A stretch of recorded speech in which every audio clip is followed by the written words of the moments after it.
Hey everybody, it's me, the Einstein on Wall Street here for Trade Like Einstein, Money News Network, Nicole Lappin, where you go for your favorite podcasts, Apple Podcasts, Spotify. Ladies and gentlemen, it is me. We're here at the New York Stock Exchange. Let's do a 2025 wrap-up. We're in the first few days of 2026. Market's already on fuego, but I really think it's really important for us to give you a good synopsis of what really happened in 2025. We've gone over it a number of times, but it's really good to close it out. Some closure on 25 so we can really see what 2026 looks like.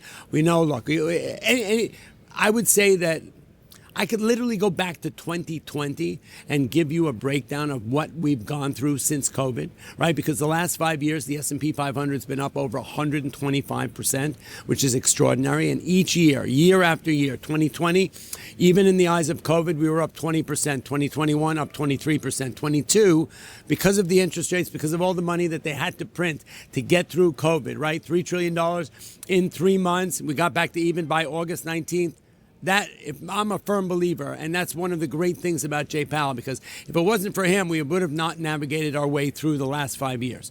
All that. It's not a political statement, it's an economic statement. All that being said, 2022, yes, the market did pull back, trying to get its footing around interest rates, printing money, and all that kind of thing, and it was significant. 23, up 20 plus percent. 24, up 20 plus percent. 25, we just closed out the year. The Dow Jones Industrial Average was up 14%. The S&P 500 was up 17%. The NASDAQ was up 19%. Okay, silver trading at record highs as high as $85 was up 180%. Gold was up triple digits. Right? The only thing that really got a bit of a powder was obviously Bitcoin, right? And it was down 6% for the year, as well as oil, one of its worst years ever. But all that's starting to change because we did dip down into a sort of a capitulation level. Coming into the beginning of 2026 on crypto, it got down to the low 80s, which is around the level where a lot of people started getting in back in April. And due to the wild margins that people bought this entity at is probably one of the problems. A lot of major bets have been going on that. And then we're going to talk about oil, but that's a Venezuela thing, and we're not going to deal with that in 2025. Let's wrap up 2025. Every possible thing that could be thrown at a market was thrown at this market in 2025. We start coming out of the gate. Coming out of the gate, we obviously had a major new administration coming in who obviously has, look, Trump 1.0, market dealt with it. It was fascinating because we did start talking about the fact that, for the first time, politics and a presidency are going to have a big effect on the market. Historically, that doesn't really happen. Whatever goes on, whether it was Obama, whether it was any number of the other presidents, okay, it was not that significant. Their actions did not play a big enough role in what goes on in the stock market. Obviously, it does to a certain extent, but it was not like everybody was watching their every move as we do within the world of Trump. And surely Trump 2.0 was setting the stage for something unprecedented in such a huge way. So, new administration, obviously February, March, and April was a self-inflicted economic Armageddon, right? Inflicted by the tariff story, right? I mean, the president came in, there are two different ways he could have handled this problem. He could have come in and said, guys, look, I'm the new sheriff in town.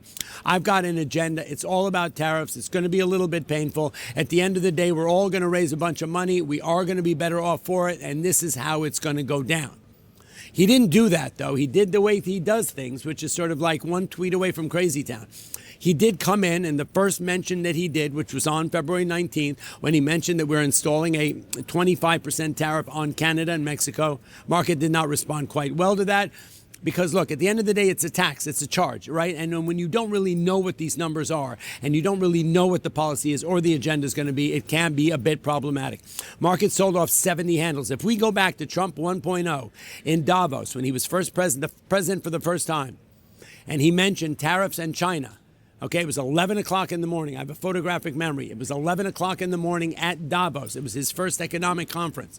He mentioned tariffs and China, and the market sold off 1,400 points in less than 15 minutes. And by the day's end, it was up 1,400 points. It was a 2,800 point intraday reversal that had never in history happened. By definition, the market went from a bear market to a bull market in one day. That is historically something that happens over decades, generations at best. Okay, so we come in. he decides on February 19th to throw out that story about Mexico and Canada and the tariffs. That was just the beginning. Then he proceeds to disseminate on a day-to-day basis 185% tariffs on China. He started picking a fight with every one of our trading partners, and he basically set the stage. Even to quote Ken Griffin, who is a supporter of the Trump administration, he said that the way he handled the dissemination of information around the tariff story eroded the Buy America I don't know. The whole Buy America brand is actually the wording he used, right? I mean, basically, and that was huge. That was inflicting severe pain on the market, and we saw what happened.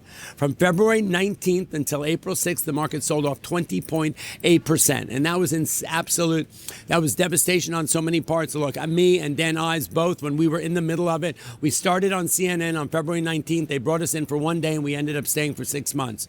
We needed to break down on a daily basis and make it accessible to you all and try and understand what was really going on. How bad was this going to be? Was it going to interrupt the supply chain, right? Was it really going to end up the way it was? Were we going to get deal, done by Bessent and by Lutnick? These are the guys who are in charge, who are the right-hand man of the president, right? Not sure they really knew what was going on, but Mr. Trump had thrown out 185% tariffs to China. He was taking his ball and leaving the playground and causing absolute global turmoil in response to absolutely everything. Okay, so what ended up happening was, I mean, when we were in it and the market was down 20.8%, it really looked bad. And I have to admit, I mean, I've done a couple of mea culpas on this a number of times because when we were in the middle of it, I wasn't clear. I could not put myself in Mr. Trump's head. Not that somewhere I really want to hang out too long. I could not put myself in his head to understand what his plan was, and not a lot of people could. But when he was done selling the market, and I don't know what the real motivation was, at the end of the day, I mean, I know he wanted to install tariffs that were wild and crazy, and that's his negotiating tactic at best, okay? But at the end of the day, he wanted to make deals, and that's the way he is apparently the deal maker, and so that was the plan. When he was done having the market completely get eviscerated, down 20.8%, he turned around to everybody and said, okay, we're done selling the market, now let's buy it. And what was amazing was, over the 11-week period from February 19th until April 9th, right, we sold off 20.8%. The only silver lining that I saw in a market that got hit and so fast and eviscerated that quickly was that, you know what, if we can sell off that quickly, fast and furiously, we can also make it back that fast as well. And sure enough, the minute the president was done absolutely bastardizing the stock market, he decided to say, you know what, everyone, it's time to buy the market. And the market actually was able to regain all of its losses of 20.8% and rally back through Independence Day, or whatever the heck the name of that day was.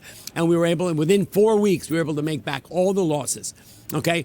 Look, at the end of the day, the whole tariff story did not end, and it continued through the summer of love of 2025 in so many different ways. We started to engage the interest rate cutting cycle. That took us through to September, when we got our first 25 basis point cut.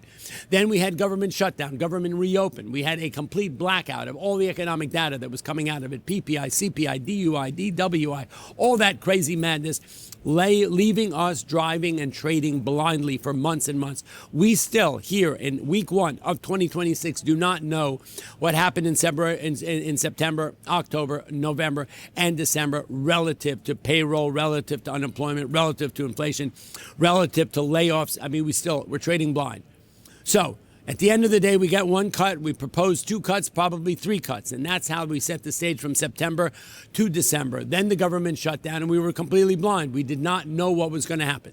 We did end up getting the second cut. It was a complete pivot at Jackson Hole by Jay Pow on the fact is that he suddenly started to see, after we had the first cut, the economic data started coming in, showing that the economy was way softer than we thought, and that it definitely needed to cut interest rates and pour gasoline on this fire. It was imperative, right? And it was a complete I wouldn't call it a flip-flop, but it was a complete reevaluation of the situation. He changed his mind, he pivoted in a masterful way, and he started to cut it again. Now, that left us with one more potential cut at the end of December. Now, government shutdown, government reopened, blackout of information, that left us, look, also what ended up happening around November was this madness, right? We had earnings coming out in Palanteer and NVIDIA. Palanteer was trading at record highs. We had 7 days of back-to-back gains in Palanteer till it traded at a record high of $170 on November 3rd when it hit record highs when the earnings were released and the stock proceeded to sell off 8.5%. Now, that's normal. In the old Wall Street adages, that's like buy the rumor, sell the news, right? If you're going to trade up into earnings, why not sell it off? There was so much anxiety and unknowns going on around the government shutdown and what the end of the year was going to look like at the end of the day, and then people were getting absolutely devastated by their Bitcoin positions, right? People who were long the thing were just having margin calls up the wazoo, and they had to come up with money. Well, where are they going to come up with the money? They're going to sell their outperformers. Their outperformers were all Mag 7 stocks, NVIDIA and Palanteer. So, all that being said, it was just a normal process, a normal thing that goes on Wall Street. Great earnings, 7 days into the earnings release, and then the market sells off 8% around that story. Now, what ended up happening was mainstream media decided to come up with this insane catastrophist story that, you know what, AI was not real. AI was a bubble, and that was signified by this sell-off and reversal in Palanteer after great earnings. Why would it have great earnings, sell off 8% unless it was just a bubble, unless it was not real? Now, we know that's not the case. That was the most ridiculous story I've ever heard. 2 weeks later, NVIDIA came out with earnings. It had sold off 3 weeks in advance of those earnings, and it rallied. NVIDIA rallied into earnings and sold off. This is normal Wall Street stuff. That's the way stuff happens here. All that being said, they proceeded to stomp the stage with that story that AI was smoke and mirrors, that it was a bubble, and really harping back to the 1995, 1998, 2000 moment of the internet bubble, which was insane. You've got companies like Facebook, you've got Meta, you've got companies like oh my God, you've got Google, you've got Microsoft, you've got Oracle, all these companies putting hundreds of billions of dollars into AI, NVIDIA, trillions of dollars into the space. There's no bubble. That's insane. So anyway, we get through that.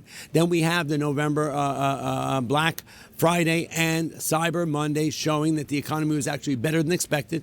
We ended up having the last meeting of the Fed, the minutes meeting that showed that literally we were inches away from not getting a cut. It turned out that there was a firm belief that we ended up in November spiking down to a 15% probability we were not going to get a cut.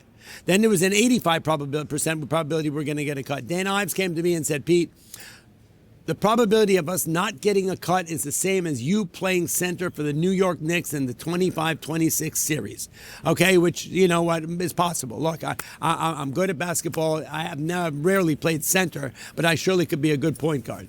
Anyway, all that being said, as we got through Thanksgiving, we were able to get back a lot of the 5% loss that we lost in November based on this erroneous, ridiculous, catastrophist story around the AI bubble. And then we got through December. We did get the cut we were talking about. We've now had 3 cuts. We closed out 2025 with 3/4 of a point cut, which is a little less. We did a whole basis point cut last year. But what we did get out of it was that Jay Powell is going to be leaving office. Mr. Trump is going to put somebody in there who's way more dovish. Okay, we're going to get 300 basis point cuts coming into 2026, right? We had blew out earnings time and time again 4 times last year. Every earnings beat at least 80% on the S&P 500, right? Across the board. Look, the market was resilient. We had 52 record closes across the Russell, the S&P, the NASDAQ, and the Dow Jones Industrial Average. That's extraordinary. It's probably the most we've ever seen in 1 year. Taking into account everything that was thrown at this market, which I just kind of laid out to you, the fact that we closed out the year basically at record highs is extraordinary. It showed absolute insane resilience by the market, by the economy, by the American people, and by the globe in absolutely every way. Did we make up and finally make deal, done with all of our trading partners? Yes. At the end of the day, all of that chatter and madness that we went through with the self-inflicted economic Armageddon of February, March, and April that Mr. Trump set stage, absolutely. We finally made those deals. It did get done. There was a lot of back room, whatever back it was. It was some diplomacy going on, and we were able to settle those deals. Okay? So that's a wrap-up of 25. It was an amazing year. We closed out just under record highs. Was there a little bit of profit taking in the final days of the year? Absolutely. But that was nothing. I mean, that was a nothing burger at best, right? If you look in the nooks and crannies, what was super important was that in the last Fed meeting, that Fed minute meeting, when they said we are really close to not cutting interest rates at all on that last day, that showed us that the economic data that came out of the Thanksgiving numbers, Black Friday and Cyber Monday, were so significant. Everybody needs to realize that in retail, 75% of earnings that most companies get in retail happen on Thanksgiving, Cyber Monday, and Black Friday. Do you understand what I'm saying? In 2 days, retailers are able to make 75% of their earnings for the year in 2 days. And they were able to do it this year once again. And they were able to do it better than expected this year. So at the end of the day, by them saying that we don't really need a cut this time, means that the economy is doing better, unemployment is doing better, inflation is doing better, PPI, CPI, DUI, DWI, all that crazy wild shit is doing better. The economy is not as soft as we thought. So net, at the end of the day, I don't need to ramble any further as to say 2025 was one of the most extraordinary years. I've been trading this market for 137 years. Right? I went to high school with Alexander Hamilton. He's buried across the street. I was here when George was inaugurated. It's a beautiful thing. That's why we built this building. At the end of the day, it was an amazing year. The resilience of the market was extraordinary. 2026 is once again going to be another great one. We're 3 days into this year. We've got plenty of green on that screen. We obviously took out the president of Venezuela. I don't know if you want to say we took him out. To be perfectly honest, I believe it was a money grab. At the end of the day, my understanding was he did not want to end up like Saddam Hussein and like Gaddafi, so he made a deal with President Trump. They have $7 trillion of prudent reserve in oil. They've got silver, that is the largest silver producer in the world. They are one of the largest gold producers in the world. Why in God's name do you think silver? This was all being planned. There's nothing cagey going on around here. This whole thing with Venezuela had been planned for a while. It had nothing to do with drugs. Okay, it had to do with oil. It had to do with silver. It had to do with gold. Right? And I would imagine he's probably laid up in a beautiful little apartment at Trump Tower, and that's all fine and good. God, look, you know what? Gesundheit, hey, let him live on. I got nothing against the guy. I mean, look, I got nothing for him either. But look, at the end of the day, 2025 was amazing. It was extraordinary. 2026 is going to be just as good. Let's take it one day at a time. I love you all. This is Trade Like Einstein, Money News Network. This is where you go for your favorite podcasts. Apple Podcasts, Spotify, Nicole Lappin. You got to be in it to win it, and that's all I got to say about that.